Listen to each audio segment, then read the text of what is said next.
Hey everybody, welcome back to the House of L. I'm Derek. I am so excited to be joined this evening by two lifelong friends. Lifelong is as far as this podcast goes. 20 plus year friends. Mr. William Goodman and Mr. Dane Davenport, thank you so much. You two have not been on Shoe since the pandemic, and that's entirely my fault, but to make it up to you, I'm so excited to be talking to you both about Superman. How are you both doing tonight? I was told this was an episode of Between the Panels. I'm really confused. Sorry. We're actually covering Heroes Season 2, Episode 3, I think. So put on your memory caps and see if you can pull that one back at all possible. No, seriously, I have not sat still since July 11th to actually record a proper episode for the film. I've done a little thing here and there, and we were in Cleveland doing a live show, and I was with Dane. I got to see the movie with Dane. That made me so happy. And so now I'm actually like, okay, the backlog of things I have to post and make and record and it's mounting. So, but it doesn't feel like work when it's the two of you, because we don't get to see each other so much, but we all get to talk so much, and it's like coming home. So I appreciate you guys coming on. Now, out of the gate, how many times have you each seen the movie now? Oh, I've only seen it 4 times. Only 4, okay. Yeah. William? I have seen it twice. Also, as a quick aside, I don't think I quite realized that we were the official, discussion. We were the guests for the official discussion. Does this change things? Do you need a minute? I was about to say there's a burden of responsibility here that I was not quite prepared for, so I'm glad I didn't know about it until this. I don't know if you've listened to the show or not. There's not an burden of anything. Listen, I feel like I can speak for Dane for a certain extent here, where the show is very important to us. So the fact that we're here right now is very special. So yeah, we'll make sure we don't totally mess it up here. No, I would never think that you would. No, all jokes aside, no, I've only gotten to see it twice. I'm hopeful that I will probably catch it in theaters one more time before it leaves. So I'm up to 10. Wow. So let me walk you through the whole movie, start to finish. Black. No, I'm just kidding. No, I like that. I like that Dane's seen it. I like that because I feel like we've all got different, hats we wear when we see it, and I feel like I've caught something a little different every time. I've looked for different things. I've specifically, I've even one time I tried to just completely close my ears, and not really, but do more watching than I was listening on a lot of aspects of it. So I'm excited to talk to you both about the ins and outs of it. Dane, let's start with you. You and I have talked so much in the months and years now leading up to this, and I know how excited you and I both were and are still about this, but how and fortunately and unfortunately, when we saw it together in Burbank, we saw it with Brian Q. Miller, and Brian and I walked out and immediately recorded a show, and I immediately felt guilty for not including you more into that than what I did. It was just kind of the way things fell, but then it also in the back of my head the whole time I was like, Dane and I are going to record an episode proper for this also, and we also had the whole Fast and the Furious thing going on in the streets while we were trying to record, so it wasn't ideal. But we also really never got to talk about the movie barely in proper detail afterwards. So I mean, I looked over, I thankfully had seen it already when you and I saw it, so I was really enjoying getting to look over and watch you a good bit. So you saw a lot in the movie. A lot of tears then. I was crying right there with you. It's funny even now 10 times out that I still tear up at the same spots. I still get emotional. I still get emotional when it opens. The opening logo and the theme, of course, again, the term here used so much on the show is emotionally manipulated. That Williams music just absolutely floors me. And so when we have the classic 1938 Action Comics opening there, and then go into the Antarctic landscape and the quote unquote opening crawl as it is, I still get goosebumps every single time, and you would think after 10 times it wouldn't happen, but it does. But what? Well, a big part is opening with that old style DC logo, like just seeing, the Action Comics Superman and that logo. It really gives a different feeling than anything we've seen from DC up to this point. And I did either of you get to see the Christopher Reeve story in theaters? Not in theaters. I did not. No. Okay. I still haven't seen it. It's on my watch list. It's a must. But I did catch it in theaters that first weekend when it was available. Only it was out for like 48 hours before they opened it wider, and it was it's in front of that. Obviously, it was because it was the first quote unquote DC Studios film, and so it was very neat to see in front of that. But it didn't evoke the same reaction out of me that this did by any stretch of the imagination. But to your point, exactly, Dane, that classic DC logo, that classic Superman art in animated style with the Williams, how could you not be happy? Yeah, it makes me smile every time. And to your point, like I have gotten emotional, but they haven't always been at the same points. Like each time I go through, like sometimes they'll surprise me. Like, you're right about that.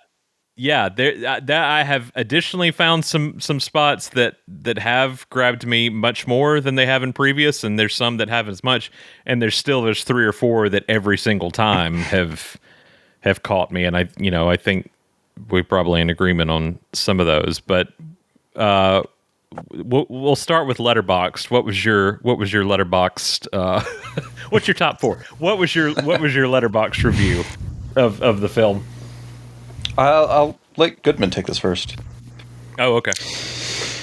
Yeah, so I think 4-star film for me. I think my actual Letterboxd review was a pull quote that I used from my Men's Health review, which I was lucky enough. I don't always get an opportunity to review films for major publications. It's a different podcast. The sort of landscape of film and television criticism nowadays. Nevertheless, this was one that I had an opportunity to take point on, and so I think it was a cool opportunity, and I was super grateful, pun intended, that I had an opportunity to do that. So I'd have to go back through and look and see what it was in particular, but I think I don't know if I would have had a particularly witty Letterboxd one-liner for this one. I think it would have been a little bit more in depth than what it might have been normally. But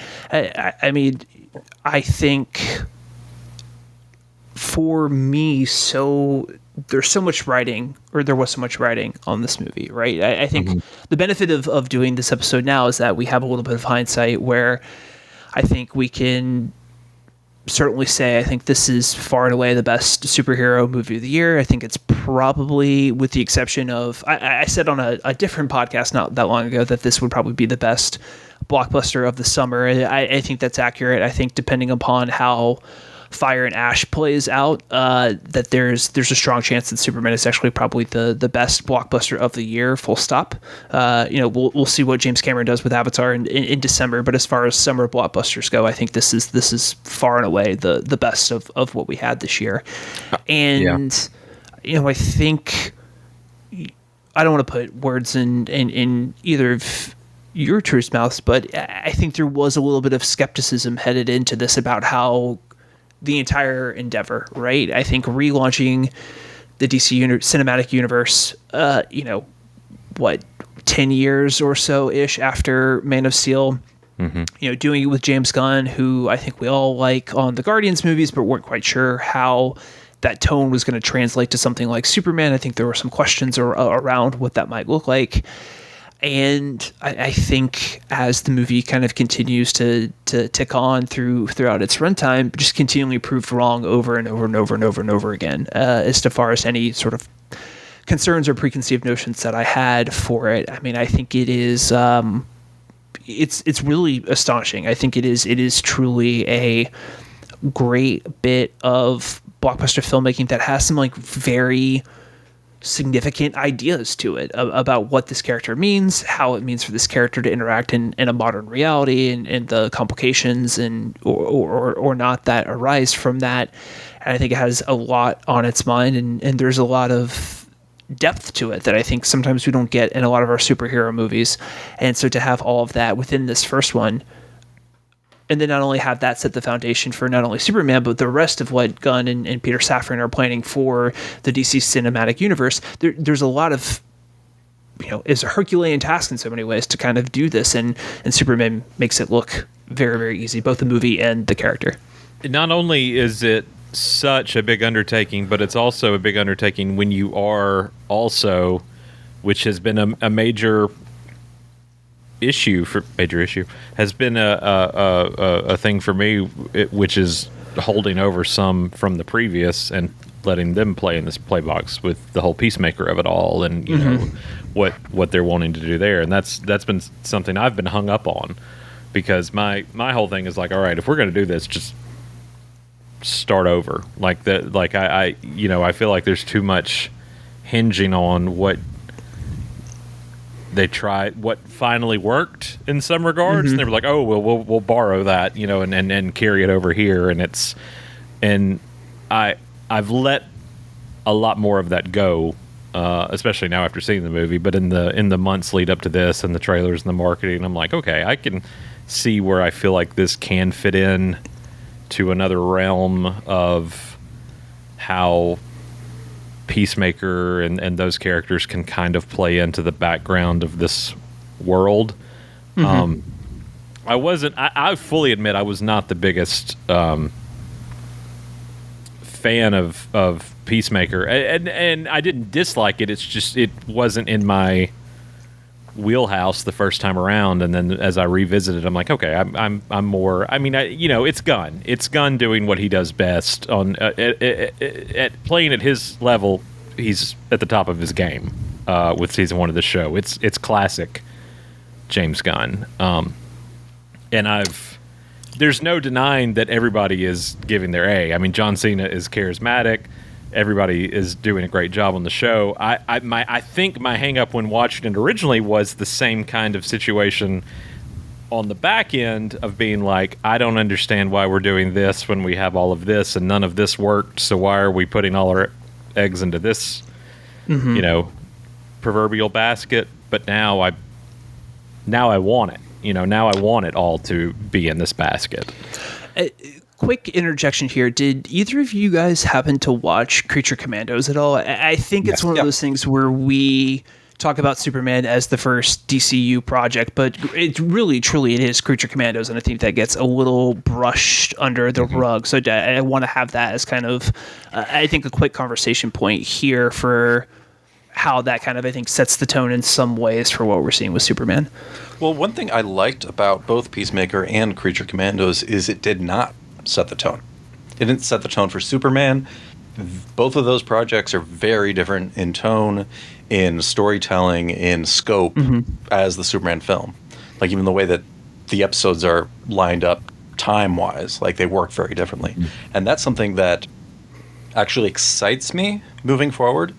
Is there's one thing that has kind of frustrated me in the Marvel sense of the films, and back when William and I did our comic book podcast together, like towards the end it started to kind of creep in there, is that Marvel fatigue of limiting these filmmakers in the types of stories visually and structurally that they could tell. And it feels like Gunn both felt that kind of the frustrations, especially as he needed to work Guardians 3 in with everything they were doing with Endgame. But at the same time, there's so much in the source material. There's so many different types of comic book stories you can tell, and that's across genres. Like, people think of comic book movies as a single genre, but the beautiful thing about comics is it really is a medium. It's not a genre. So you can tell all sorts of different stories, and by having these first 3 steps be so wildly different, and they all clearly have, Gunn as the voice behind it. But even when he's the singular writer behind it, you see him exploring in these different directions, and he talks about how excited he is to bring in other filmmakers with completely different voices and tones. Yeah. And that's what I'm looking forward to as far as the greater universe goes. But all I really needed was a great Superman movie. That's what I wanted. And I was kind of like, I'm willing to watch the rest of the DCU crash and burn if it means that we get one good comic book Superman. And that's what I was looking for with this film. I won't disagree with that. I was very much in the camp of let anything else happen as long as I get this. Like, I feel like, the three of us share this passion. The three of us met because of this character, and we're so protective of him. I know I say that like a broken record on the show so much, but I am so protective of him. So when there's another thing announced, I'm like, I just need to watch over my boy. I just need to make sure he's good and he's in good hands. And that's not to ever say that I didn't think he was in bad hands with James Gunn, but my familiarity with James Gunn up until this point is Guardians of the Galaxy, or one of his other one-offs, or Scooby-Doo. And I'm just like, I don't underrated. Underrated, and I still like to see the R-rated cut, and I don't. I just never, and I would say this to his face. He would never have been on my short list for this. Like, I don't know why now after watching it, because I'm like, the guy really can make a comic book movie. I mean, he really can. There's no denying that. I mean, we see how when I think of Marvel projects that have stuck with me over the years, I didn't grow up a Marvel guy. I've read some, but I was also DC. I was always DC, bread and butter DC. So, when I think about the hallmarks of the MCU that have carried over for me, it really is those Guardians movies that I would revisit or think about after the fact, because they do have a lot of heart, and they are well written. He is somebody who likes his more juvenile humor to a degree, but that's also kind of a mandate of those films too. So I was always like, I don't need any of that in a Superman movie, and we really didn't have any of that. What about the movie? Let's go through the negatives, because as somebody asked me, after I saw it, they were like, were there things you didn't like? And I was like, nobody's going to make a Superman movie that I'm 1,000% on board with. I'm 1,000% on board with, Donner's vision, 40, 50 years later, after the fact. I wasn't born until, that movie had already been out 6 years by the time I was born. So, after the fact, I can say it's a perfect film. But at the time, as a Superman fan, maybe not. No, I didn't love everything about this. But did I love it? Absolutely. So what, for the two of you, Goodman, will bounce back to you, did not work in this film? I do think I've heard a lot of criticisms around, I think, kind of the second act, the for lack of a better term, the sort of interdimensional Guantanamo, I think, is... I've heard some complaints around that. That didn't really bother me as much. I do think we spend a lot of time there, maybe a little bit more than I would have preferred. I think at the expense of separating Clark and Lois a little longer than I would have preferred, because of how strong that relationship is. I think we might be jumping ahead here to positives slightly, but the Lois Superman interview, I think, is just a tremendous piece of writing. That sequence unto itself, it's a 10-minute sequence, I think. Clocks in about it was originally 12 something, and it clocks in at 9. Yeah, not quite 10, but yeah. Let's call it 10 minutes, just for cleanliness sake. Thank you, 10. Is just exceptionally well executed, and I wish there were more opportunities to have moments like that between the two of them throughout the course of the movie. We really only have maybe 4 scenes with the two of them together. We have the moment in the Daily Planet. We have that 10-minute discussion. We have them before Clark turns himself in, and then we have sort of the make good at the very end, right? And so I wish there had just been a little bit more because of how good Corin Sweat and Rachel Brosnahan are together. Yes. I just, that is so good. I wanted more of it, but I don't think it's necessarily a negative thing to leave a movie wanting more of something. I think it's a strong foundation upon which we can hopefully see some building upon moving forward. But that is something that I just selfishly, I wanted a little bit more out of. Absolutely. I think it was interesting, and I'll be curious to see how the two of you feel about this. But the things that I thought I would have maybe been a little bit more allergic to prior to the movie, I actually ended up really enjoying. So I was overly concerned about the larger DCU connective portions, right? Like the overabundance perhaps of the Justice Gang, or these cutaways to, Rick Flag and crew and the American government, or what have you. And I feel like the inclusion in particular of like the Daily Planet crew and the Justice Gang crew, how those are used almost as foils or mirrors for Superman, the two different kind of portions of Superman, whether that be the Superman portion or the Clark Kent portion. I thought those were very well executed, and everybody within those two ensembles had their individual moment and were very well executed. So I did find it very interesting how Gunn, I think, played against my expectations for those particular scenes. But as far as negatives go, I mean, those are the ones that are really kind of coming to my mind right now. I bet if I went through my review again, I'd be able to find my concerns a little bit more. So maybe I'll do that while Dane is talking. Yeah, so I will say I didn't really answer the Letterboxd question earlier, so I'll pop that in here. This is probably the most flawed film I've given a perfect score to on Letterboxd. And I will say that not as a negative or as a defense of the film, it is a very flawed film. But most of the parts are the connective issues and not individual scenes. There's not really any bad scenes in this movie. There's some plot points that I don't love. There's some jokes that don't completely land with me. But as far as like, oh, I would pull that scene, there's not a scene in it. It's a very tight film. But part of that is just, it's a roller coaster ride. From start to finish. Yeah, it's like the first 5 minutes, it's like you're introduced to the fortress, Superman robots, Superman himself. The next 5 minutes is, the hammer, but that's really the Luthor Corp introduction. 5 minutes, it literally, like, it's about 5 minutes of introducing Superman, title sequence, 5 minutes introducing Luthor, 5 minutes with the Daily Planet crew, and then it's 5 minutes with the introducing Planet Watch. And the system with the government. It's a series of, to the point, and I know you both know this because we've been so heavily involved in watching how this is all rolled out. But for those of you at home that may not know this, and if you watch it again, you'll be like, oh, I can totally tell this. It's supposed to take place between Sunday through Friday. There are moments in the film where you can tell that it was going to be that typical Gunn style thing, like he did in the Suicide Squad, where which I very much enjoyed in Suicide Squad. I did, yeah.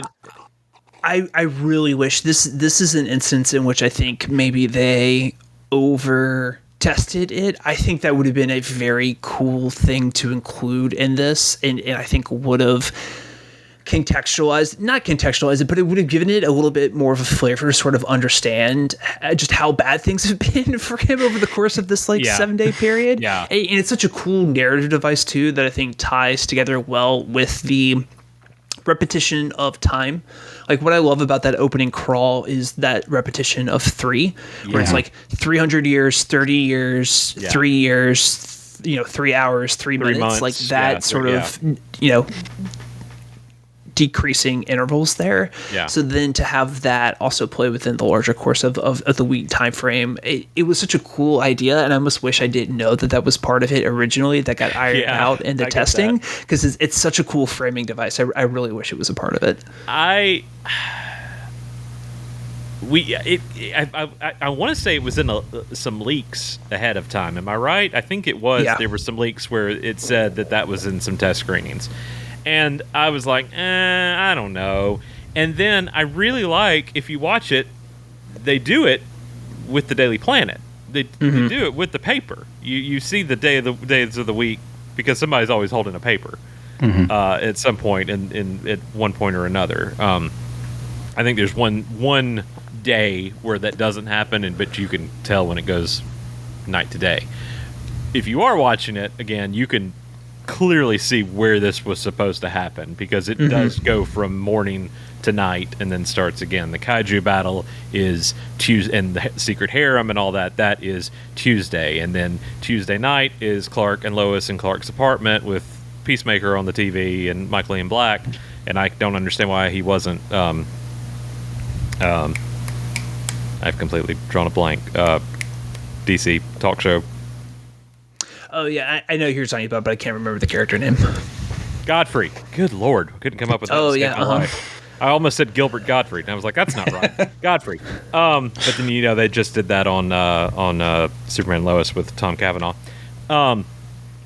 But that's Tuesday night, and then Wednesday morning is him getting his face smashed into the ground by Ultraman, and then he spends Wednesday night in the Pocket Universe in the prison, and then Thursday morning is Lois going to the Hall of Justice, and so then that's all Thursday, and then Thursday night's at Kent Farm, and then Friday morning is obviously when he wakes up and has the conversation with Jonathan, and sorry, gets me every time, and then goes into battle. So it's very much a Sunday afternoon to Friday afternoon kind of story. They do frame it well with the Daily Planet. I kind of wish now that there were a little bit more importance on the masthead in those instances, and that we had some kind of marriage of the two, the original version. I mean, I'm never happy with a screen test audience more often than not. I mean, we almost lost the squirrel because of the screen test audience. I don't know if you guys have seen that or not. That he was like, we went back and forth on this so much, and I'm like, who wouldn't want that in there? But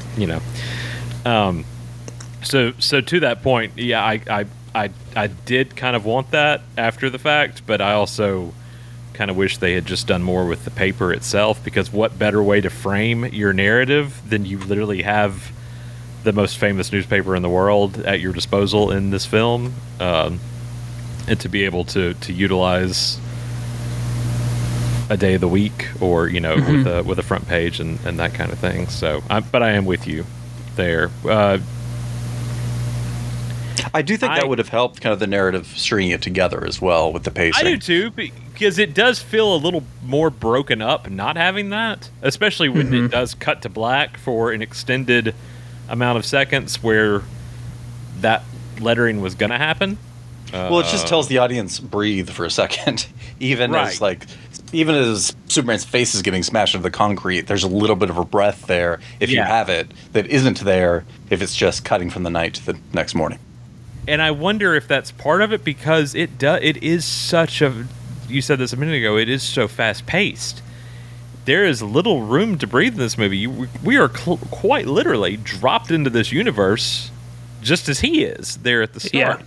And I haven't really gotten to talk about anybody with this. I mentioned it briefly in our Cleveland show, and I'm excited to talk to you about it, because I get excited every time I watch the opening. I'm like, I don't see anybody talking about this. It's the first thing I thought sitting in the premiere, and I got so excited about it because there's a want for me to have an origin film, because I love so much of his origin. It's one of my favorite aspects of Superman, and it's one of my favorite.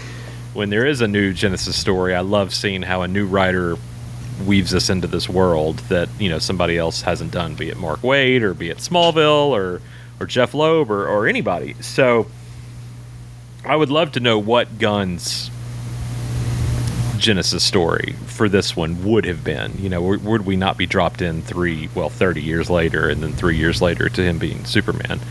But at the same time, we still kind of get it. He still comes crashing to Earth in the opening seconds. He's weak like a baby, and vulnerable. and and we see the construction of the fortress still happen, and then he emerges from the fortress as Superman. So it is Gunn's kind of own little take on the origin right there in that opening sequence.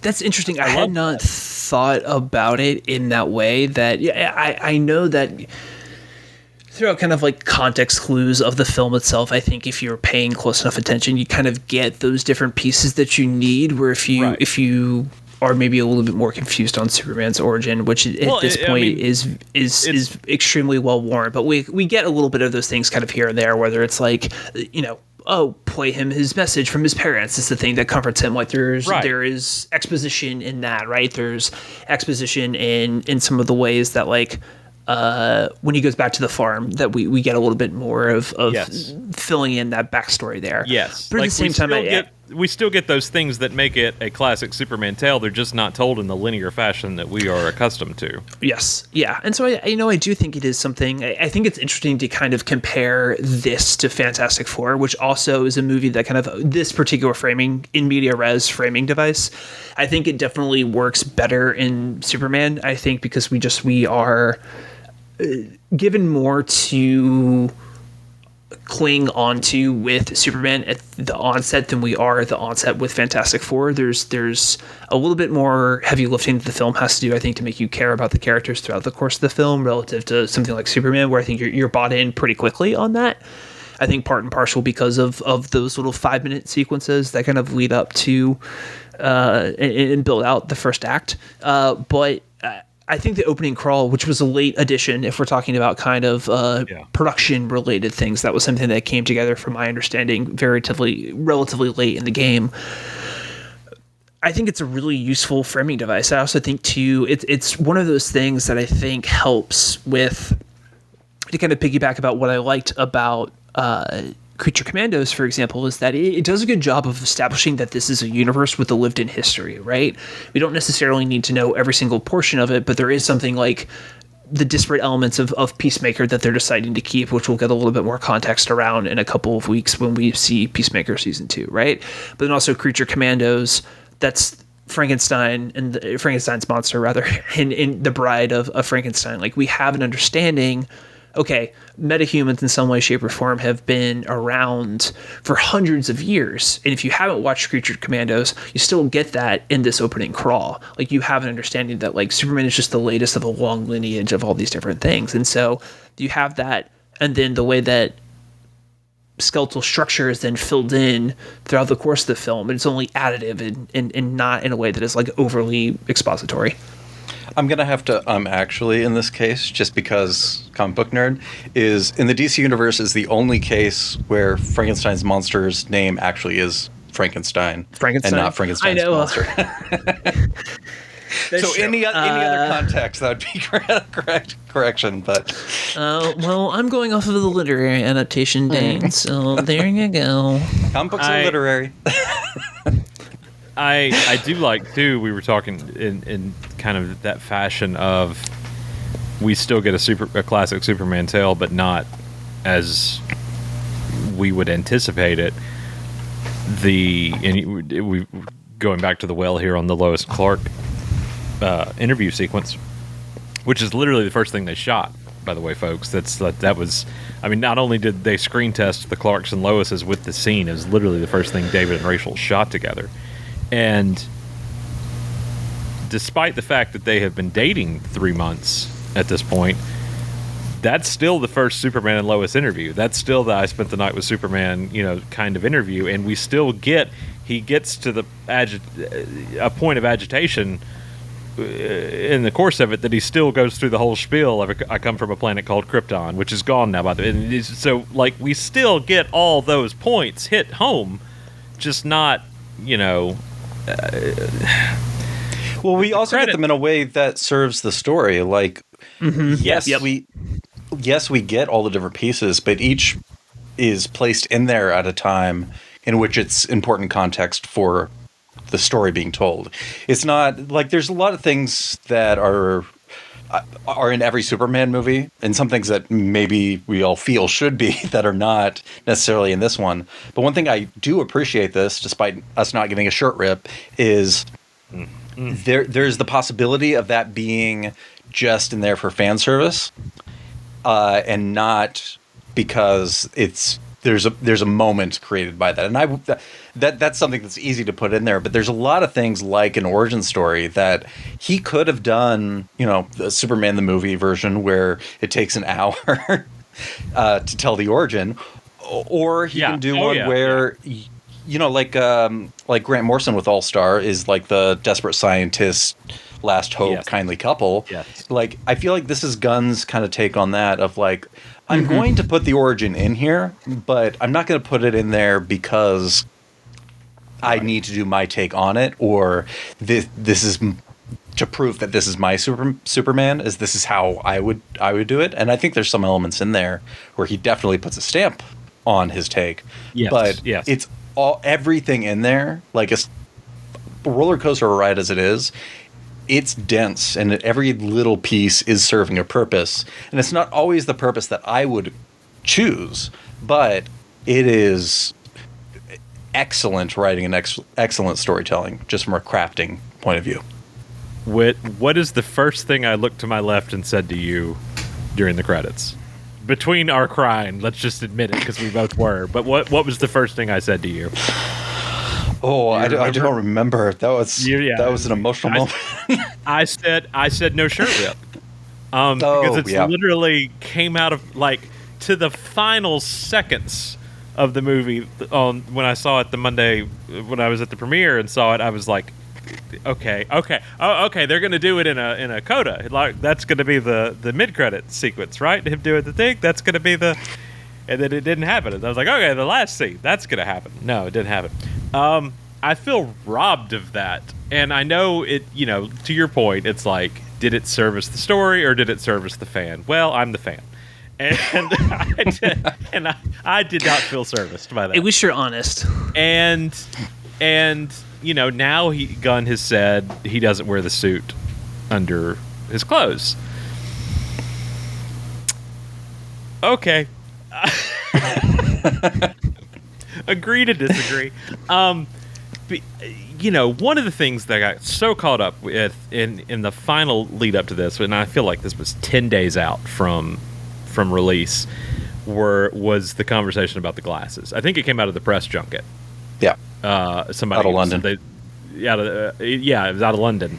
Somebody brought it up, and he said, yeah, he wears, it's from the comics, the hypno glasses. Okay, yeah, it's sure, okay, if you want to. But it's also like, here's how good David is. That's the most different-looking Clark and different-looking Superman we have ever had.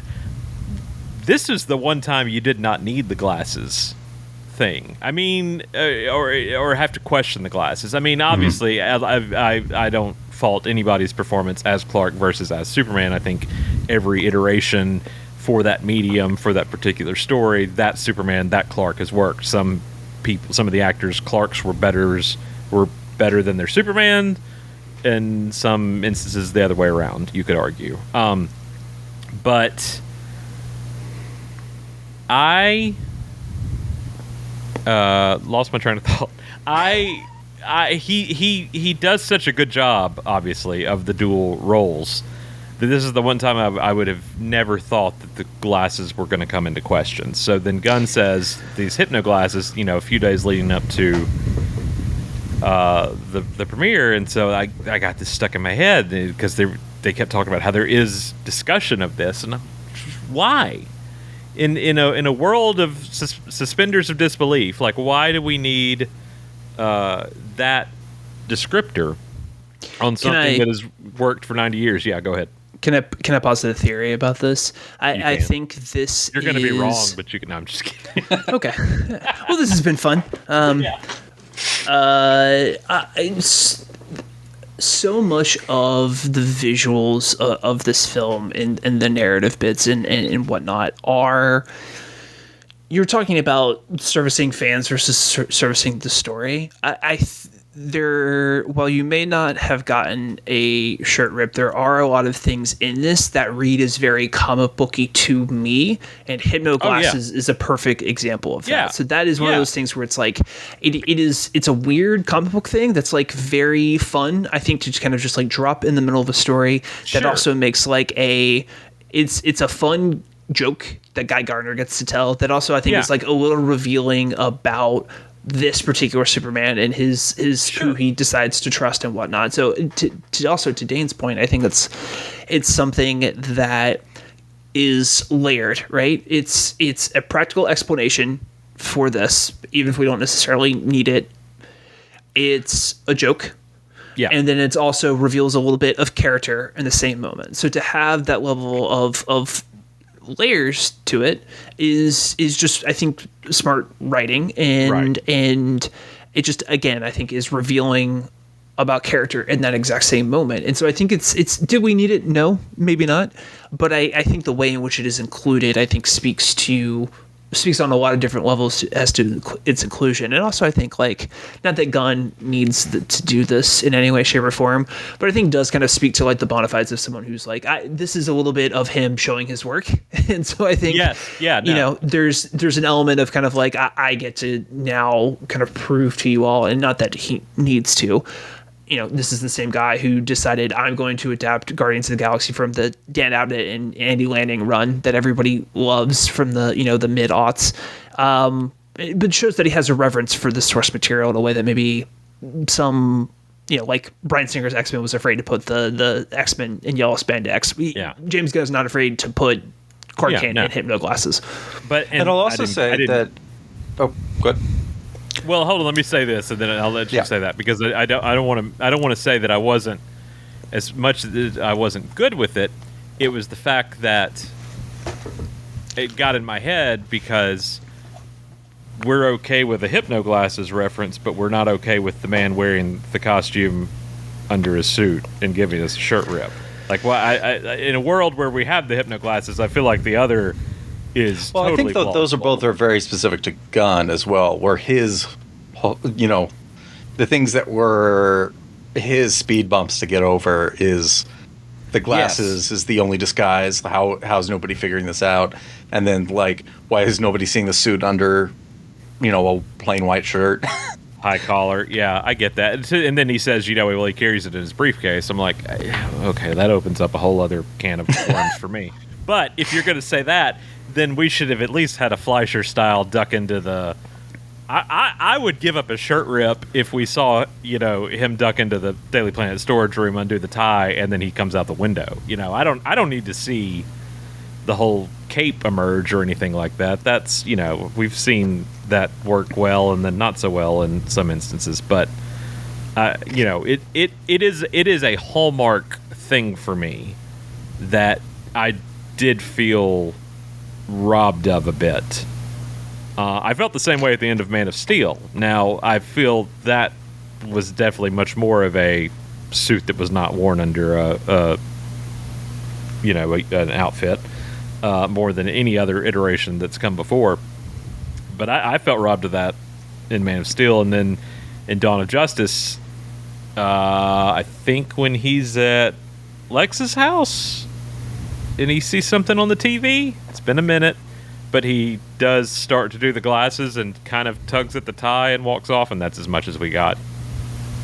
And then Justice League, the Whedon cut is obviously the ending shot with him ripping it in color. The way Snyder shot it, but then didn't use it when we actually got the Snyder cut, and he intentionally colored it black. Whatever. That's neither here nor there. My point in all that was basically saying, in the hallmarks of a Superman film, in a storyline where you get your quote-unquote origin story but not told to you the same way, in a world where Hypnoglasses work just fine as an explanation, I felt more robbed of a shirt rip as we got more of those things that were, you know, floating down the river of pie and all of that. I felt like this is such a comic booky thing. It is the comic booky thing. To me, it's the most famous comic booky thing of all time, is Clark Kent turning into Superman.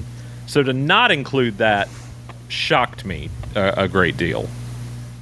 I wonder if how much of that is that iconography is so memorable and wanting to, at least for this venture, we're already reusing the Williams score. Like, there are some holdovers of these previous things, and it's like Gunn has to find a way for this to differentiate itself from what's come before, and maybe that is just too much of a cherry on top at that point. Like, I would love to know, do either of you know, did anybody outside of just like he doesn't wear the costume underneath his normal Daily Planet clothes? Like, did we get a good answer as to why he decided not to do this? No, I've heard not one person even ask about a shirt rip. I've not seen anything. I know he's very active on Threads more than anything, and I've between junkets and post press, and now he's on the Peacemaker run now. I've not seen any mention of a shirt rip other than that one talk of he doesn't wear the suit underneath. Yeah, I wonder if they shot it and it didn't turn out how he wanted it, and it just did. It was jettisoned from the film entirely. I'd be curious to know what that thought was. But yeah, I mean, I would like to think it's maybe kind of that bit of visual is just almost too iconic and puts you in a point where it feels like it is too indebted to other things and trying to move forward, at least in this initial iteration. There wasn't a place for it. But perhaps that's wishful thinking on my part. Maybe. I don't know. Like I said, if an instance was made to show him, and this lends itself to my other great complaint about the film, is we only have one scene of Clark Kent, mild-mannered reporter Clark Kent, and that's it. He has maybe 8 lines.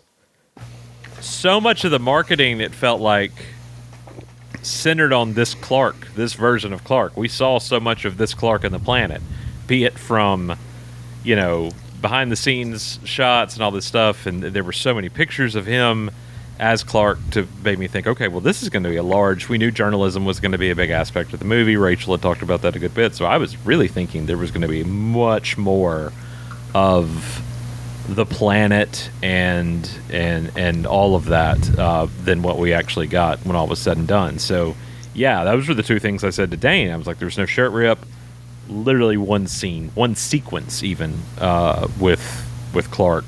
And very, you don't count the stuff on the farm as a Clark sequence? Not Clark, not sure. Okay. As Clark. Now, of course, yes, and you know me. I mean, Smallville is my, and I don't just mean the series. I mean the actual home of Clark Kent. Smallville is the Kents are such an important aspect of the story to me. Mm-hmm.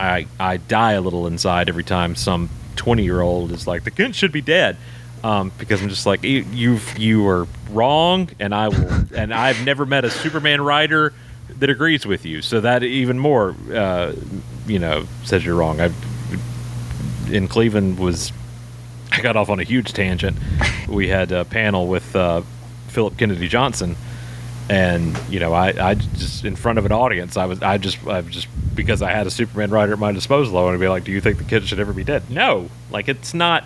Like, I get the element of that and how, I had all these powers and I can't save him. Like, I understand that. And I love, as much as I love the Kents, I do love a good Jonathan Kent death sequence. That's morbid to say. But I appreciate that loss. And it's been done well. It's been done not so well. Where has it been not done so well, Derek? Moving on. Oh my God, there's a storm outside right now. Can you hear that? We got cows. Hold on. Wait. So I always balk at that just a tad when that gets said. So yes, to your point, I do count that as Clark. Obviously, I do count him in even though he's third person, you're talking in third person, even though he's talking as Superman in third person, I very much consider that to be Clark. But, well, I think that speaks to the point that this is probably the most intertwined personality wise of Clark and Superman, Like, Oh yeah, even when we see Superman like interacting with the kids in the park after the kaiju attack, like he is, affable. He is mild mannered. He is, he's not this regal above everybody Superman. no, he is. Same Aw as in the shucks, prison. golly, good gosh, I've loved. That's one of my favorite aspects of watching an audience. Is and some audiences have been vastly different than others. But I've enjoyed those little shuckisms, as I call them, of his, and hearing what lands for people and what doesn't. And nearly every audience I've been in, those have landed. The minute he hits the ground and says "golly" in the fortress, I just had hard eyes for David Cornsweet. Yeah, and I've said "what the hey dude" to my dog countless times. Right.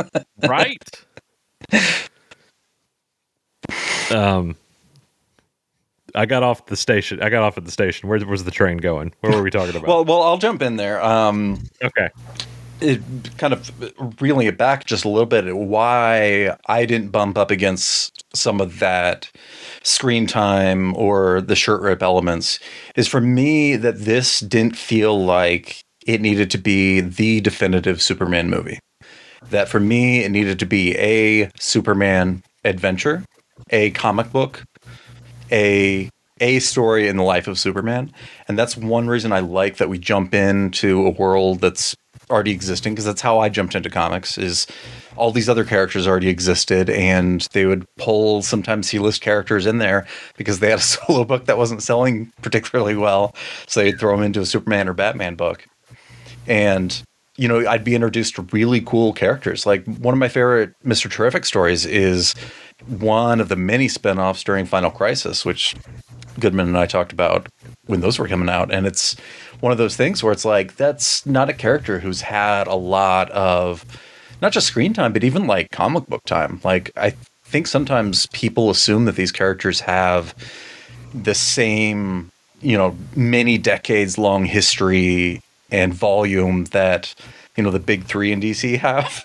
And the truth is, there's not that many books for a lot of these characters. So when someone like Gunn pulls them into a universe like this, it does help flesh out the universe in a way that I feel like takes a little bit of pressure off of away from my checklist of these are the things I need for a Superman movie to check the boxes. And, I squealed with joy a little bit during the Whedon Justice League movie at the end with the shirt rip, like, because it's so iconic and because I wanted to see it and we hadn't gotten up to that point.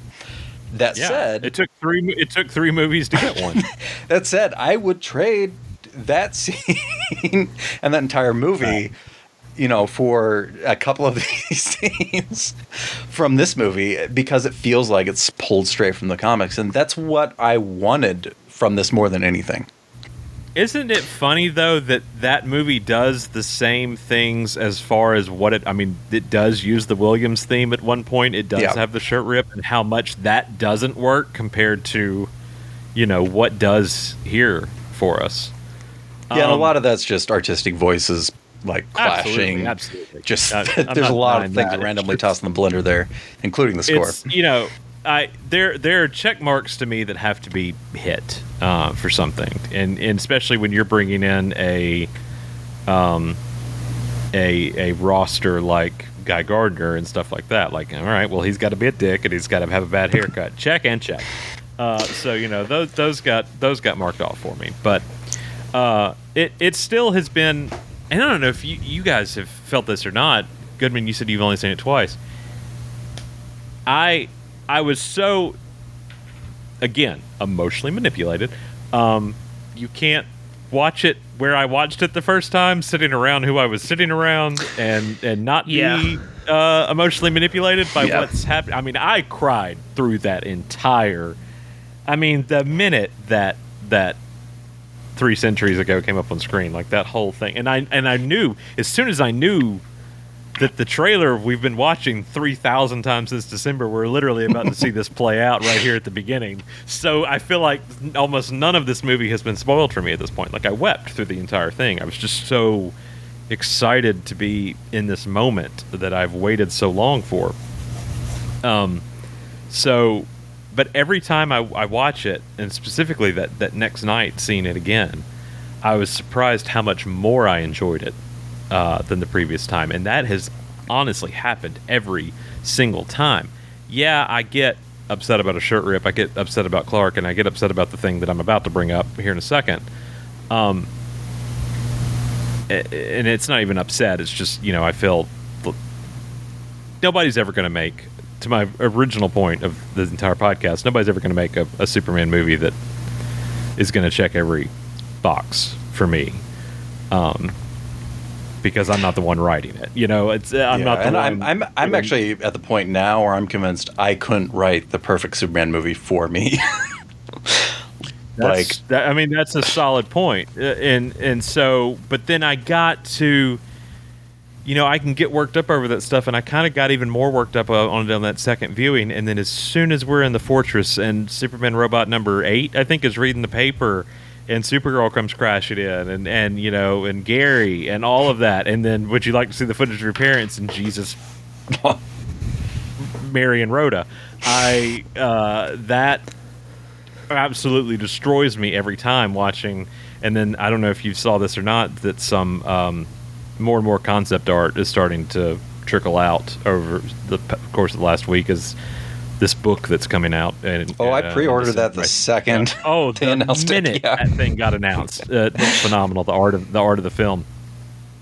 But the concept art from that sequence came out tonight. I was at dinner and saw it, and it's very much the same. It's him in the chair and the circular monitors.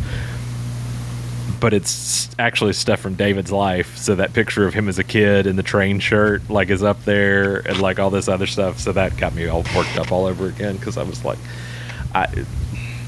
I was in, Graham had to put his arm around me watching it, because I was just inconsolable when that sequence started. And that's the point I get to every time watching it. I'm like, any complaint I have completely gets erased in this moment, because this is such a perfect moment to me. It's a perfect moment to end on, and then to go into punk rocker, which has just become its own thing now. I mean, Iggy Pop performed it last night for the first time ever live, and Graham, I remember when that EP came out, and Graham even said, after watching it, he was like, I listened that summer that thing came out, I listened to that song nonstop, and now people are covering it, and it's in all these graphics, and Being Kind is punk rock, and all this stuff that's come out as a result of that. And then you end on that guitar riff squealing out, and it's that shot on the moon of Krypto nestling his head into Superman's neck, and I'm like, anything what was I mad about? I can't remember. What did a shirt rip? Okay, who cares? But to that point, and we'll take it here, and then I'll let you boys go for the evening. My biggest qualm has been the Krypton stuff. And this is the first time I've actually gotten to discuss this with anybody outside of just, texting back and forth with people occasionally, but to actually have a conversation about it. Or through innuendo with Brian Q. Or through innuendo with Brian Q in our Fast and the Furious episode. Be sure to check that out, folks. True Believers, look for Shoe episode 289, whatever. This is where Tim would pop up and say those things for me.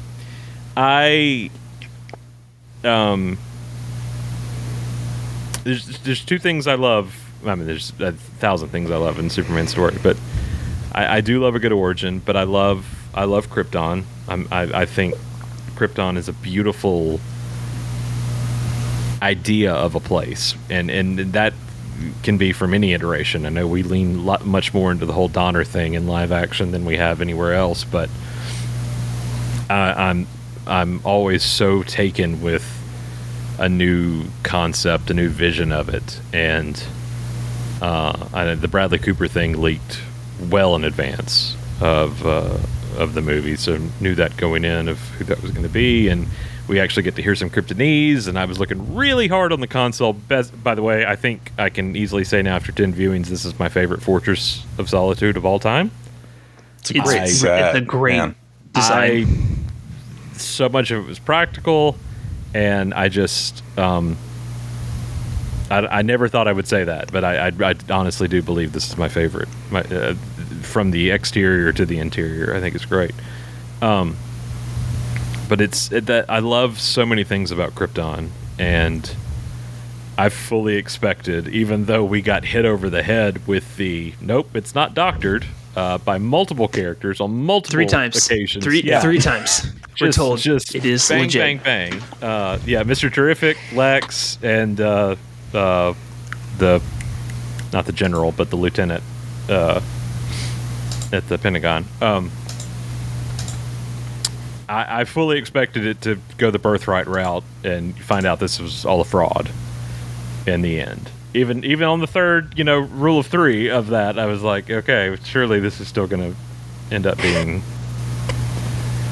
faked, and it wasn't. And I know going into this that Gunn talked about I tried to crack Superman for years, and I couldn't crack it. I finally found my way in. The movie's called Superman Legacy, and it's about it's in the death of Gunn's father playing a role in all of this, and it's very much about finding the bridge between your the two halves, his Kryptonian self and his humanity, and all that plays out really, by the bullet point on screen. And so, but now, thinking back on all that leading up to it, and to hear him say all that now, I'm like, oh, well, your way in was pretty much saying F you to Krypton. That's, how he was able to drive this kind of being kind as punk rock thing. And if we had to sacrifice Krypton for that concept, I get that. But what, did either of you feel cheated by the Jor-El and Lara stuff? And then he's said stuff since, in the past few days, he's said more comments, and I'm like, okay, you need to stop talking now, Mr. Gunn. That's not going to happen. I think he said some, I think one of the things I said walking out of the theater too was, okay, well, Kara, or I guess Kara, as they're going to call her, I'm much more of a Kara person myself, but same. Car crashing in, why would we not just have that conversation about, my parents or Krypton or what have you? And Gunn has now since said, well, it's not like all of Krypton was like this. This is just Jor-El and Lara's, their vision for, since they were able to save their son, how things should work. This is just what they wanted to tell a little baby. I mean, yeah. And then he said, well, Kara didn't even know Jor-El and Lara, and I'm like, okay. Whatever you say. I guess we'll wait and see how Supergirl plays out with that information. But did either of you feel a little cheated by this? I'll let Goodman go first. I was going to say, I'm having some camera issues here, lads. You're good. So, apologize here. Let's see. Hold on. Well, I can't jump in. I have a very kind of specific take, and it really does tie into my whole reaction to the movie, is that I'm a very big Superman fan, and that is from the comics. And one thing that, as both of you, as big Superman comic book fans, know, that over the many, many, many decades, there have been an insane amount of different types of stories about Superman. And this take on Krypton and the L's are probably not even crack the top 100 of kind of the craziest takes on the character. In fact, it's obviously clearly very Byrne inspired take on the L's, which is not my favorite. As Derek, you mentioned Mark Waid's Birthright. That is my favorite Superman origin story, hands down. Mm-hmm. It's one of my favorite Superman stories, hands down. But at the same time, one thing I love about the character of Superman is everybody has their own Superman, and it doesn't come from one place. And anyone who says, this is Superman, and that's one thing that I think I've really has been challenging during the current clash of the Snyder fans, and I don't dock them for enjoying the film. I love that film. But whenever they say that is the version of Superman, or any version is, oh, even if it's versions that I love, even if it's Birthright, even if it's Superman for All Seasons, regardless of, the storyline of how much I love it or not, it's like, this is a shared character for us all. And one of the great things about the character is you can kind of take what you want and craft your Superman. And my Superman isn't going to be the same as Williams, isn't going to be the same as Derek's, isn't going to be the same as Mark Wade's or Grant Morrison's. But together, we can take these bits and pieces together and create our own version of the character. And I think that's the reason that this character has lasted as long as he has. And it's the reason you can spend a couple decades podcasting about this character, is because it is so many different things. And the magic of Superman is that it's a very personal thing. What your version of Superman is very personal. And I've gotten to the point with all the Superman media, there's not really any Superman media I hate. Like, the closest are stories that just completely throw the character out. Like, I'm not a big fan of Injustice or even Red Sun, just because there's such a radical different take on who the character is that it doesn't really fit into like what interests me about the character. And that's not even to say that those are bad stories.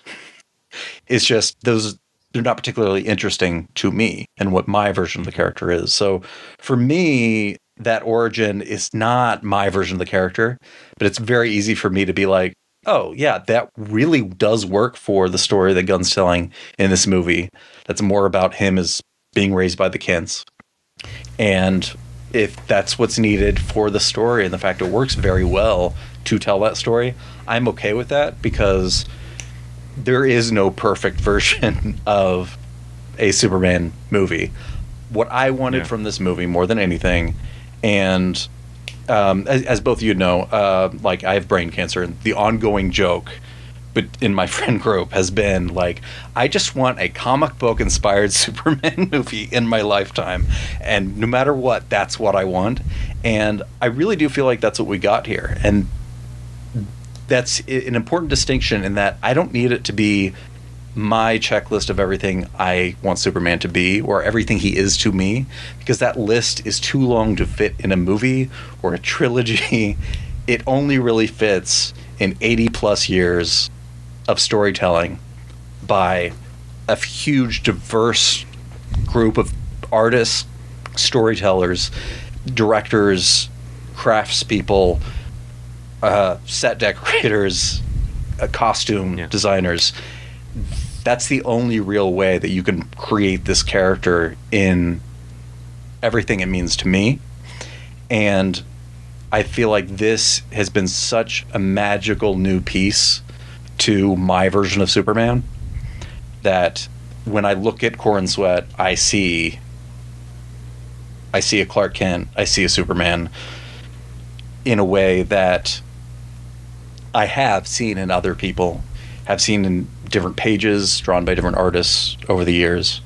The ones that, I grew up with watching on TV, whether it was in black and white or Believing a Man Can Fly with Chris, they're all part of that character for me, to where I can't dock whatever Gunn needed to do with the character to deliver this movie. Like, I'm okay with that at the end of the day, because of what he made me feel at that ending, watching that montage that, I turned to you, Derek, after the film, was like, you could create clip for clip that entire Fortress Wall montage of VHS tapes from my upbringing. And I think so many people can. And it's a magical thing. And I text my parents afterwards and said, like, hey, I really want you to see this movie, and I just wanted to let you know I really love you and am really grateful for the way you raised me to be.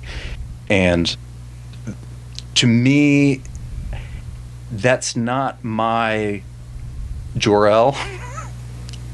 my version of the character. That said, I don't really need him to be, because it gave us the story in which I could be given a Superman that truly was raised by these kids in this way, that is really the true legacy of the character. And for me, I couldn't trade that away. I'm with you. No, that's what I'm talking about. We get to the end and I'm like, there are so many. Is it a perfect movie? No. Are there so many perfect moments in it? Yes. And those perfect moments are a greater sum to me than what I selfishly want for a Superman story. Where the benchmarks that I think have to be hit, I let go of, because it is so well done. It is so punk rock in its own way, and it really does shape that for me. And I wonder too if that specific ending hits harder for people of our age, the VHS tape, and the aging parents and of it all. Betamax, man. Or exactly, 8mm. Is something that hits harder for us than it does 17-year-old watching it who wants the I would question that, though, solely because I've seen so many clips of 17-year-olds, 15-year-olds going around town picking up trash on my feed lately with punk rocker playing. Is like, there is something to, like, so many people saying, like, I looked up to volunteer at my local dog shelter, just like show up and walk dogs for them because of this movie. And it's like, it's that kind of stuff that makes me think, I don't think you would need to be of a certain generation for this movie and the story to touch you in that way. Yeah. One thing I just want to quickly interject about the Jor-El element of it is I think these Superman stories have to grow and evolve and change and shift over time, right? And I think, to his credit, that was something that I think Zack Snyder was trying to do with his version of Man of Steel. I think what happens with that is that there still is, where I rub against that movie, and I think others do as well, is that I'm all fine for sort of a deconstructionalist superhero take. I think where the rubber meets the road on my frustration with it is just the way in which Superman comports himself in that movie is not representative of who the character is. I think what I'm okay with shifting elements of things outside of Superman's life, so long as the character stays static and true to how his existence has been for 80 plus years, or however long it is at this point, right? So I think that part Gunn got correctly. Like the whole, I'm going to save a squirrel, I'm going to save everybody, like that whole, the big blue Boy Scout element of Superman, that is consistent from start to finish in this movie. So I'm okay to have things on the periphery shift and change. I think that was actually one of the most interesting things about, like, the Batman to me, was this notion that maybe the Waynes weren't, the most, like, altruistic folks around. And I think that adds a really interesting tension, especially in the case of, like, Batman. What happens if everything he sort of, like, devoted himself to was a lie? Like, how does that change who he is as a person and on this quest for vengeance? And I think it's an interesting angle to take with Superman too. It's like, if what happens to the nature, what happens to the legacy of him as Kryptonian, as a human, someone who's raised as a human, how does that change him? And I think to introduce that element, to see that change and go through and get to that moment where we get to the end, that decision is worth it to me because of the impact of that moment that we get at the very, very end. So, I'm okay to have, I think, like, moments like that kind of shift and change, especially if they are in service of getting these, like, larger, more emotional moments that we see at the very end. Go ahead. Yeah. I was just going to say, the only other thing Derek, I know you're trying to maybe scoot us out of here, but no, not at all. I don't think I saw it 10 times, William. I got time. Let's go. It is Eastern time, close to Goofman W's bedtime here, but we have not really uttered the words Nicholas Hoult or Lex Luthor very much on this podcast yet. No, and so we have I want not. us to take, even if it's just 5 minutes, just to talk about that performance, because I do think it is. We barely said the word crypto either. Sure, but it's amazing you talked about so much plot. I want to say this: that yes, I do want to talk about the cast and their characters real quick. But it's so funny to me that you both kind of said without saying that you would trade elements that you wouldn't otherwise care for elements that made it work. Because in Cleveland, I was having dinner with a Superman writer. I'm not going to say which one because they may not want me to tell this story, but obviously we were having dinner, so of course we're going to talk. I'm with a Superman writer. We're going to talk about Superman. So, but they had seen the movie at our screening, and for the first time. So, I asked specifically. I said, "What did you think of the Krypton stuff?" And they said, hated it, absolutely hated it. But if it gave us everything else that it gave us, I'm fine trading it in for the sake of that. So it's so funny to me that you both hit on that. Well, that's where I'm if I at can with it too. add just a little bit of context to that, is that it's not just trading for it. It is writing wise. In order to really define the importance of the Kents, you need a decent amount of screen time, or you need a plot point like this that really hammers it home. And we have seasons and seasons of shows, for example, and many comics that tell you how important the Kents are to Clark Kent Superman. And it's wonderful and beautiful, and it's a big reason that that's such a big part of that character for me. We didn't have that time in this movie, and so it is a little bit of a shortcut to throw the L's under the bus after giving so much importance, having a huge action sequence to the last Superman debut film of Jor-El and everything he's willing to do for his son, to throw them under the bus a little bit and say, like, that's not the point of this story. And I would love to see them pull that back and go more, and maybe like add some hologram to add a little bit of context, soften that blow. Because even like Gunn has softened a little bit of like saying, no, like they're not evil, even though what they're saying is evil. Not great, Bob. Yeah, not great, Bob. And so, like, I think there's ways to kind of round that off a little bit more. And, like, even Smallville did that. We had, evil, mean, controlling Jor-El before we had parenting Jor-El. Everybody's been kind of upset about this that haven't watched Smallville. I'm like, no, we lived this. The summer of 2003 was a wild time, boys and girls, let me tell you. With a maniacal Jor-El, and maybe it's Zod. Yeah, and maybe you can. But what I don't want is an entire story just to undo that. Like, I would rather us get a different story, and if that fits into that, and we need the L's for another story, that'd be wonderful. I'd love to see them pull that back, but I don't need them to. I have that in enough other Superman stories. Well, and kind of as you've just said, the other reason I've let go of it so much is because, yes, like the last movie, proper movie for him, the character, it was so much of Krypton and so much of Jor-El. This time, we're not doing an origin story, so it's also kind of okay to throw them under the bus, like you're saying, because we're not doing the origin story thing, so we don't need... He's already been Superman for 3 years at this point. He's been on Earth for 30 years.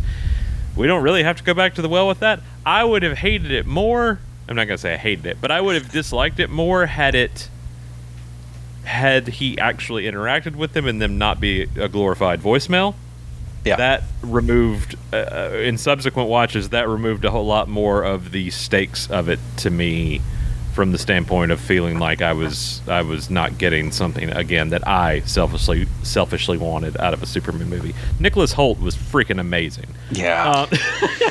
Yeah, I just want to... That is... Derek, for as many times as you've seen it, I guess the question for you...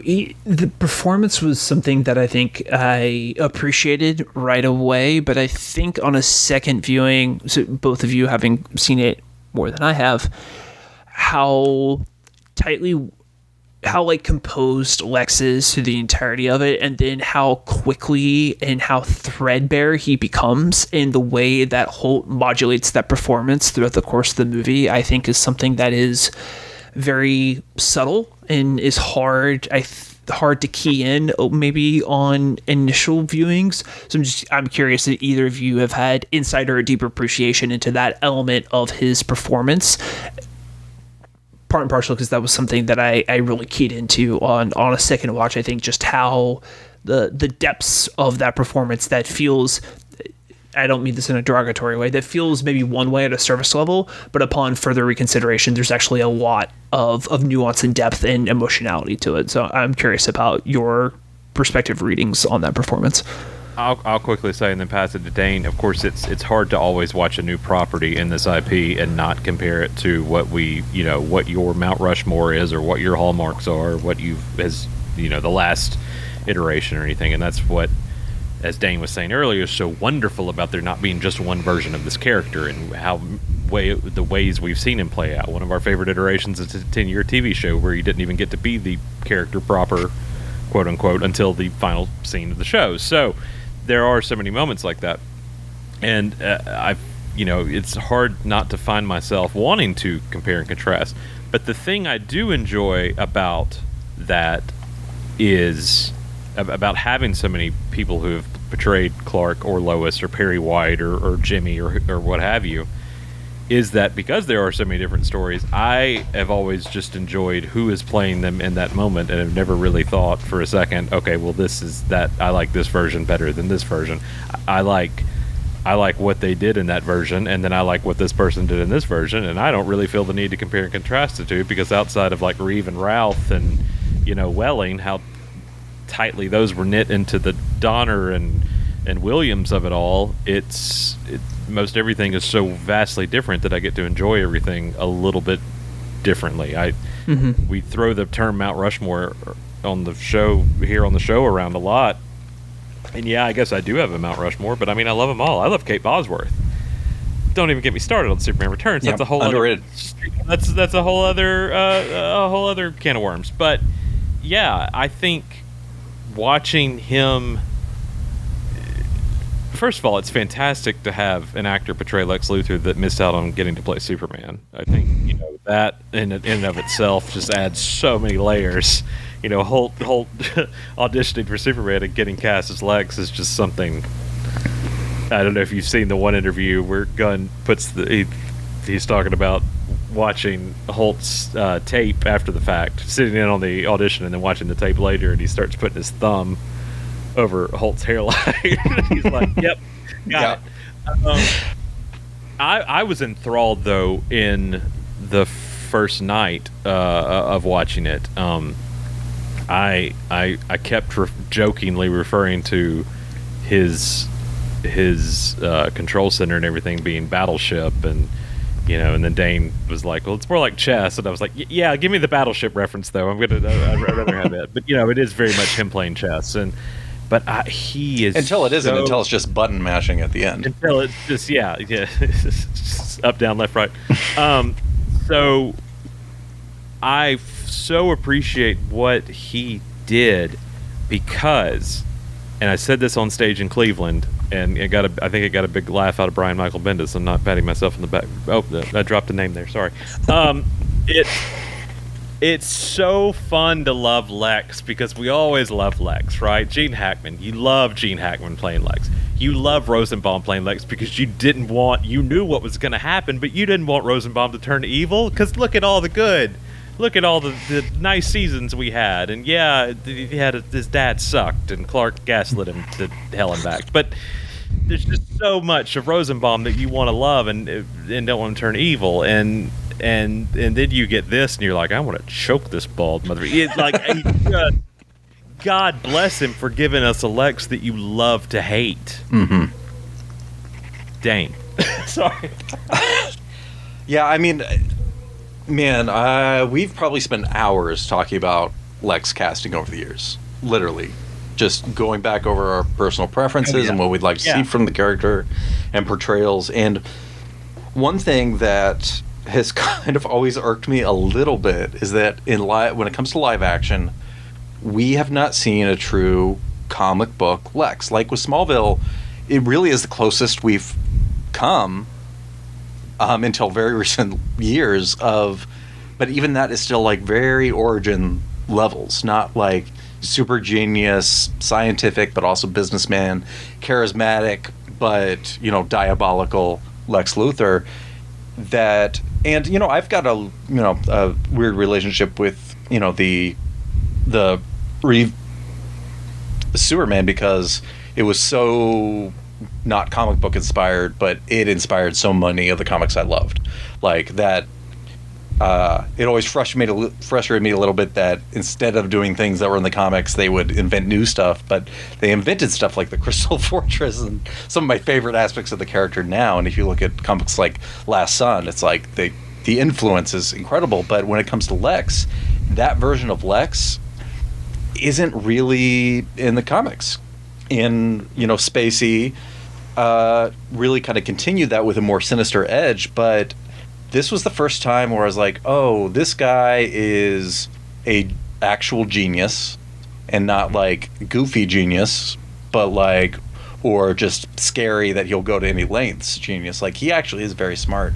And I think the Eddie Gathegi, Mr. Terrific, as one of the other smartest people in the world in the movie, gave a lot of credit to how smart Lex Luthor is in this, that he's not just, oh, he owns all this technology. It's like, no, he actually is an evil genius in a way, right? But also, like, he's manipulating government, he's manipulating the people around him, his own circle, and hates everybody. He hates himself. And the fact that we got really two pretty, like, solid monologues of Lex just kind of going off in a way that is so just jumps off the comic book page, just makes me so happy. And having an actor as good as Holt is delivering those lines, you know, like, look at the names you just named that have played Lex over the years. It's like, there's some heavy hitters in there. And to me, like, this is the Lex I think of when I think of Lex now. And that's after spending years with this character in various forms, including comic books. And it's very rare that, like, as great as Heath Ledger's Joker was, when I think Joker, I think Batman the Animated Series, Mark Hamill's Joker. It's just, that's where my mind goes. And, like, it's very rare for a character that's so deeply ingrained that I've spent years and hours talking about, like, how I want to see it portrayed, just kind of kick everyone else out and, like, take a center seat. And so I think it really does speak to Holt, his commanding presence in the film, that he's able to do that with relatively a small amount of dialogue and screen time. William? No, I mean, I think I said it at the beginning. You know, yeah. I appreciate how, I think, buttoned up he feels, and how that composure slowly and that artifice is chipped away and stripped away until we are left with someone. I mean, that big speech, it's not lost on me that we have these two big speechifying moments from both Lex and Clark that sum up the thesis of who they are in so many ways. I think those scenes are well done and well acted and well written. I think the showier of the two is the Superman one, because that is a little bit of the film's thesis statement in action. But I think the vitriol with which Holt sells that speech and how believable that is, I think really just ties the whole thing in a very, very nice bow. And it's one of those things that when we see Lex next, like, I want Lex to come back for hopefully what we'll get with a Superman sequel, right? Like, I don't want Corn Sweat's version of the character end up in a big team up movie. I think he deserves his own Superman sequel. My editor at GQ, who also profiled Corn Sweat for GQ Hype, wrote a great piece about this on GQ this week, so shout out Frazier, that he wants to see Superman in his own sequel movie before we get him in any of this other stuff. And whether that is Bizarro or another Lex adventure, whatever the case may be, the foundation for all three of these leads, for both for Lex, for Superman, and for Lois, is so well established that I want to continue to see these three go on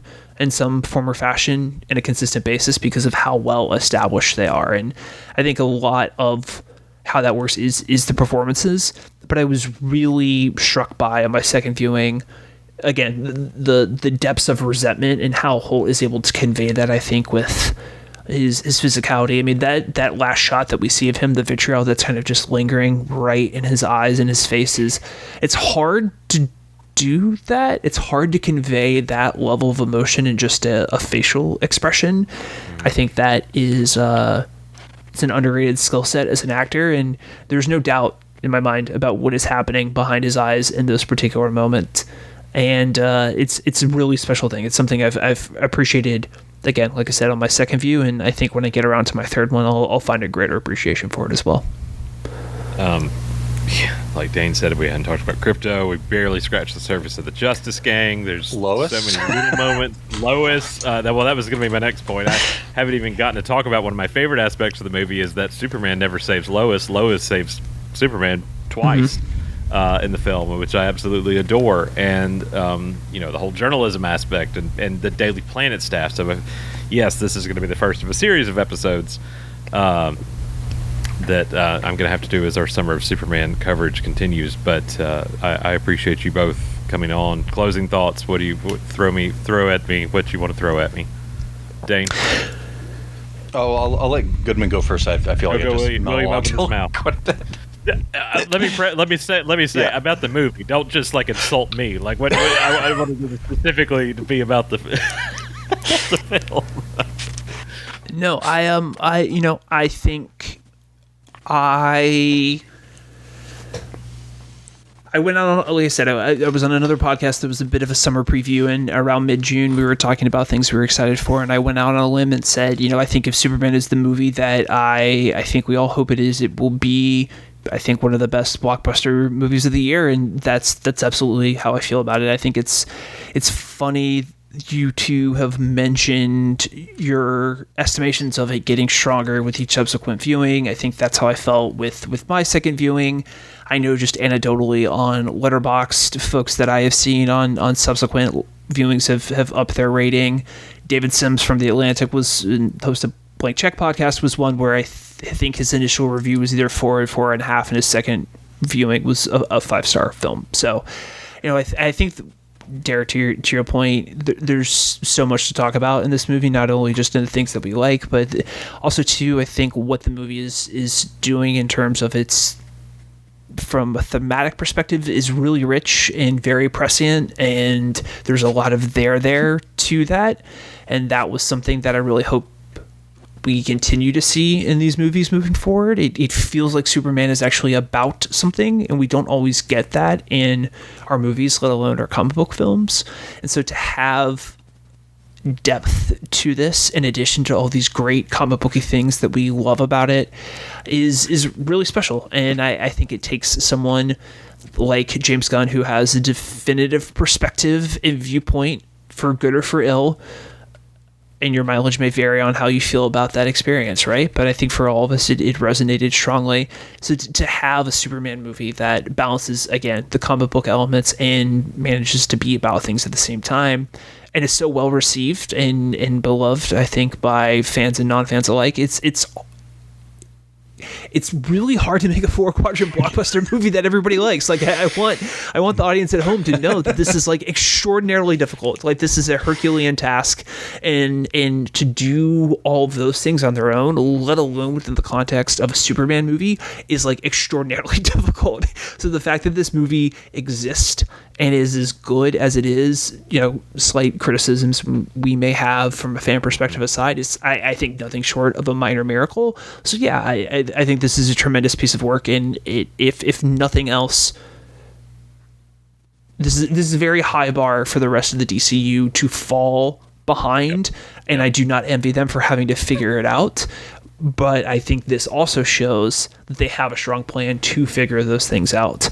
And what a lovely opportunity to have something come out that we can all be this passionate about right out of the gate. I think that's only good things from here on out. So, and I think that's one of the safe things about Peacemaker being the sophomore, not just sophomore following Superman, but also its sophomore season.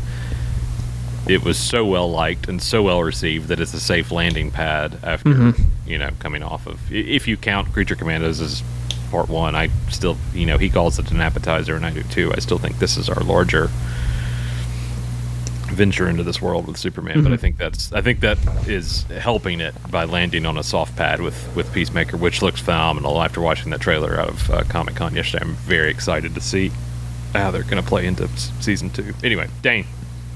Yeah, and honestly, that's one thing that really excites me the most here, is that it really does open up this larger DC world, and I'm hoping that we do, unlike with other versions of the character so far, we actually do get a Superman sequel, like an actual Superman adventure sooner rather than later, instead of a team up. But I am also very much looking forward to seeing this character pop up. I would have expected the cameo by Supergirl at the end of the film might have felt fan servicey to me, but I haven't gone to a single showing where you can't hear the glee in the reaction in the audience when she does show up. Not just like the jokes with Crypto, but like just having that character there is like, oh, there's an actual excitement for this world now. And I think, to echo what Goodman was saying, every movie is a minor miracle. It's like, to make something happen and for it to work is, nothing short of incredible. And the fact that at this point in superhero film, we got a movie that doesn't look like all the other movies, that didn't feel like all the other movies, that the way that it was plotted it felt more like a comic than, your average not just superhero, but just your average blockbuster. Like, it felt different, and that feeling is exciting. And it's something that I wasn't expecting at this point in late stage comic book movie to see and actually to feel that excitement. And the fact that sure, like Peacemaker, but before Peacemaker, like, that came out of Suicide Squad, which came out of the other Suicide Squad movie that came out of the whole mess of Warner and DC prior to, the current administration. And the fact that with everything going on in that studio, everything going on in comics and publishing of physical media, that we got this kind of breath of fresh air is so exciting. And it's a relief. I'm so glad we got it, and if it's all we get, like, I'm good with it. But if we get more, and we get to explore this universe, and if we get to see Corn Sweat pop up, maybe in a Sweep Sweep style like cameo for an episode for be telling a story of who knows what they're going to announce next. I know there's a lot of things bubbling up now that this movie's done well. Like, I'm excited, and whether it's Superman or Mr. Terrific or Lois popping up or Lex or just these little references that I've gotten tired of when it comes to Marvel. And I'm not like complaining about Marvel, but like I've reached a point now where those references, they hit me pretty blankly, even if it's something that I'm a big fan of. Because their batting average is kind of low when it comes to actually following through. But if they can follow through on this and build a whole universe that has a whole new swath of types of stories and genres, and we can tell horror stories and mystery stories, noir, and historic movies within this universe we established in the opening crawl, like, the possibilities are so endless, and that in and of itself is so exciting to me. And it's crazy to me that every time I see this movie, right before I see it, I kind of am shocked at how excited I am to watch it again. You would think that I would be tired, but no, instead I'm like, oh, when can I watch it again? And that's where I am right now. If it wasn't so late, I'd probably be looking at showtimes at the moment. I know. I think everybody has made fun of me when I'm like, yeah, I'm on my 10th. I don't care. Make fun of me. I got to 9 on Man of Steel, and I think I did 7 or 8 on Returns, but like it's the best dopamine I've had. Like I'll gladly pay $9.75 for the dopamine. Thankfully, I haven't had to pay for it all 10 times. But I'll close with this to both of your points. Before the premiere started, Gunn and Safran and Rachel and David and Nicholas came out to introduce the film. And James said, and I've heard him say versions of this in different interviews, but I really liked the way he put it on here, and I need to post a video of it on or get Tim to on Instagram at Reel. But he said, when I started reading comics, I didn't pick up Action Comics #1 and read about Superman coming to Earth. When I picked up my first comic book, Superman was talking to Guy Gardner, and there was a giant monster they were fighting together, and it was very much this envisioning of how do we not have to watch the rocket crash to Earth and not watch the Waynes get murdered in an alley and not watch everything we've seen before. And yeah, selfishly, we sometimes want that as fans because it's fun and it's comfort food in a way, because it's something we're so familiar with and taken with. But to get dropped in this world of quote unquote gods and monsters, we always watch these movies, and yes, we're specifically just have to talk about Marvel because of percentage-wise, it has the most of these stories, where these characters are dropped into our world and we adapt. That they adapt us and we adapt to them, and this is the first time we've ever really gotten dropped into their world with this kind of story. So it makes it takes on its own kind of different life force with that. But that whole idea of superhero fatigue, movie fatigue, I agree wholeheartedly with Gunn when he says you're not fatigued, you're not tired of superhero movies, you're just tired of that formula. You're tired of the same thing being done over and over again. I've not seen Fantastic Four yet. I obviously want I want to give my box office money to Superman. I'm going to see it obviously because I'm really excited for it, and I know William, you texted me after your press screening and said you loved it. And that's all you said. If anybody from your people are listening, he didn't break embargo. He just told me he loved it. Social embargo was up, my friend. Yeah, that's right. We were good to go. Chef's kiss.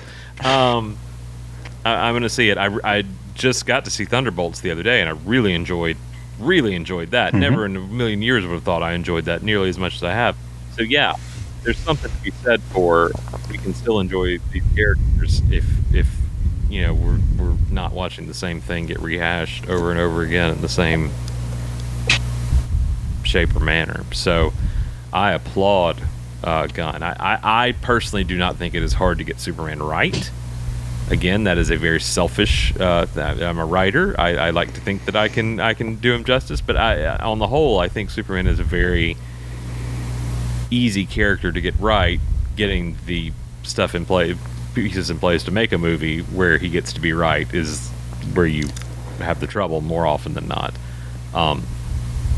I think he got him right. I think he got so much of the world of DC Comics right to happen on the screen in front of us. And I again, like you, I'm excited to see it. Dane, every time I think about it, I'm like, yeah, should I be tired of it by this point? No, I can probably quote it about this point. I was actually in the car earlier listening to the score, and it was the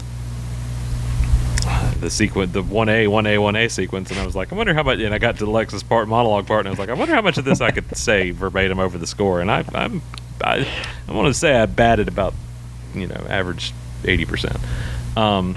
It's good batting average, but yeah, it's good.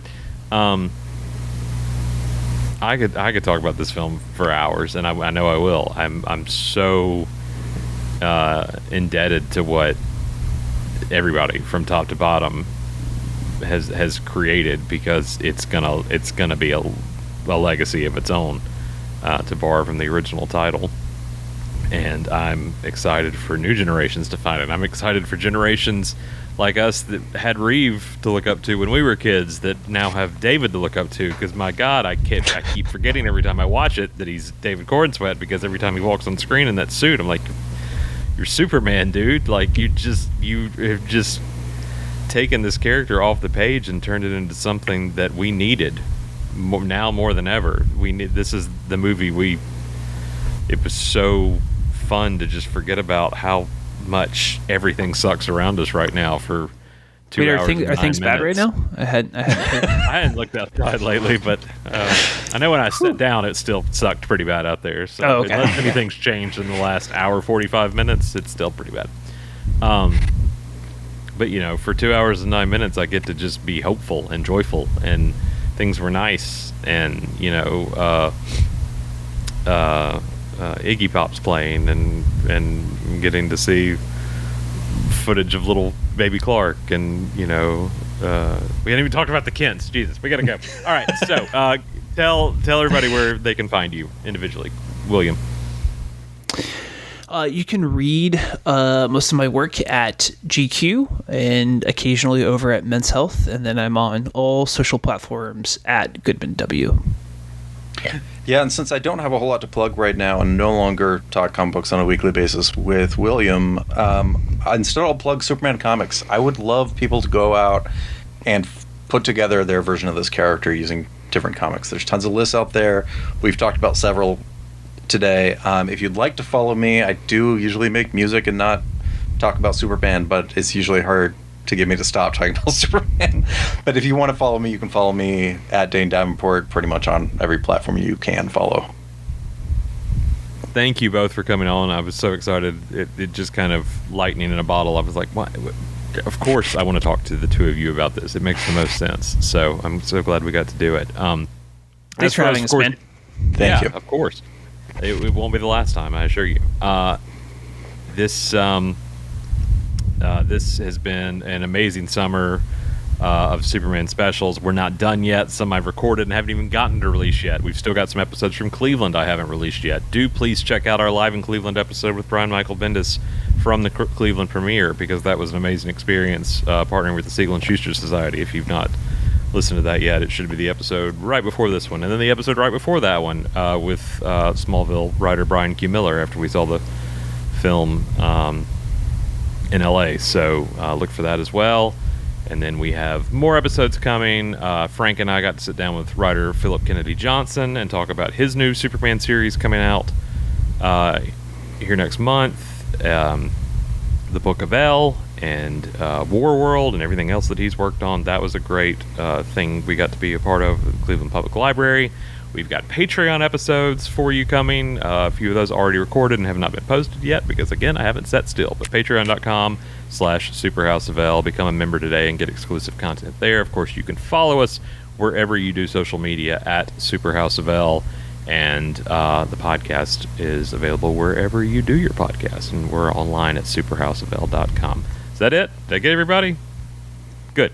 All right. So, large spiel. Gentlemen, thank you yet again. I want to go watch Superman right now. But I can't because there's not a theater open to show it right now. But I can't wait to go see it again. Thank you both for joining me. Thank you for having us. See you guys next time. Just took you between the panels. Hey, waka waka.